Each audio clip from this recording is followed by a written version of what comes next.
D master sports academy நேயர்களுக்கு வணக்கம். இன்றைய பதிவு என்னன்னா, நடுக்கும் வீச்சு முறையில் தலைக்கு, இடுப்புக்கு, காலுக்கு சுற்றி கையை மாற்றுறது எப்படிங்கிறத பார்க்க போகிறோம். ஸ்டெப் பை ஸ்டெப்பாக பார்க்கலாம். ரெடி? 1 2 3 4 5 6 7 8 இப்போ தொடர்ச்சியாக பண்ணலாம். ரெடி? ஸ்டார்ட்.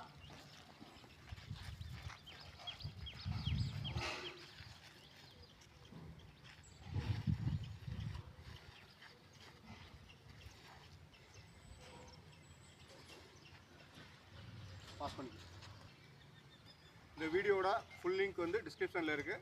மறக்காமல் பார்த்து சப்ஸ்கிரைப் பண்ணுங்கள். பாய்.